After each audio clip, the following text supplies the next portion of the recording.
In southeast Burkina Faso, harvested cotton is ready for transport.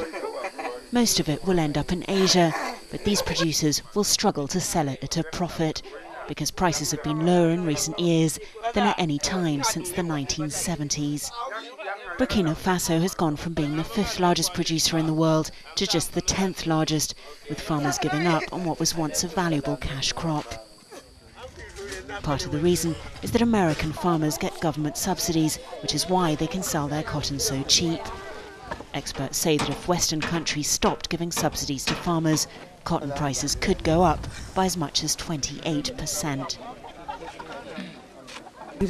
When the price drops, you make no money. Yet you depend on cotton money to pay for school fees and buy drugs. But there is one cotton market that's got growth, as these women in the village of Gora have found out for themselves. Juliana de Beer and the other women here farm organic cotton, which fetches twice the price of normal cotton. The harvest is just over, and now they're going to dig up the cotton stalks, which they can use to make organic fertilizer. The stalks are cut up and then mixed with soil and water to help decompose them more quickly. By the time the next seedlings are ready for planting, this pit will be full of compost that they can use to fertilize the soil. Women had long been kept away from farming normal cotton because of the harmful pesticides used. They also had no access to expensive inputs, only offered to men as the heads of the household.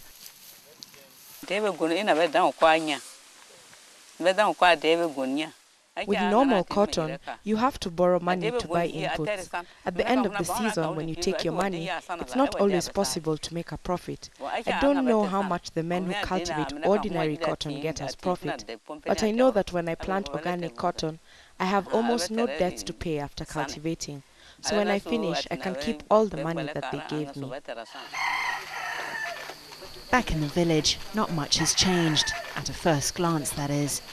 But last year, Juliana made a $250 net profit on a crop that she'd never cultivated before. It was extra money that allowed her to repair her house and build a granary for her maize harvest, because she still plants food crops too. She also bought bicycles for her 2 eldest sons. We are 9 in the family, but 4 live elsewhere. We usually provide food for them. If we earn money from organic cotton, we take food to them and we eat here too. I think that's okay now compared to before. Before it was very hard for us. Atanaz Yara works for Burkina Faso's Union of Cotton Producers, who help farmers find trading partners across the world. A big client for organic cotton is the American women's wear chain Victoria's Secret.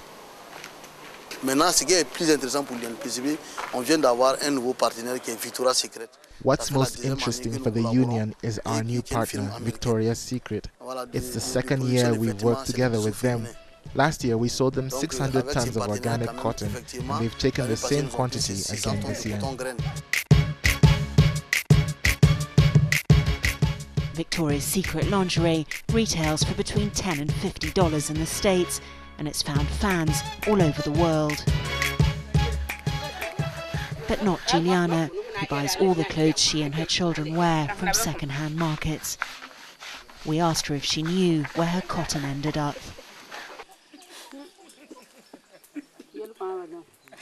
I don't know. I know that it goes to the market, but after that I don't know where it goes.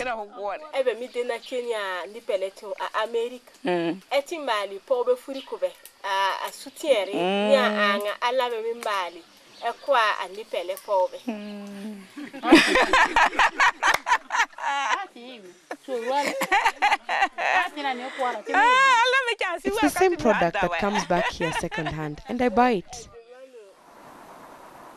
Helvetas is a Swiss NGO that also buys organic cotton to sell in Switzerland and Germany, and they train farmers in the region. They're also trying to encourage more local consumption of organic textiles.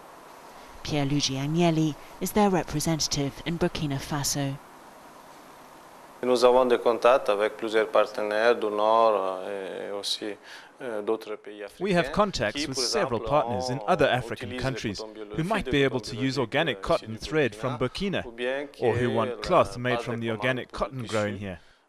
We are trying to increase trading of all kinds of textile products, according to the market needs and the cost.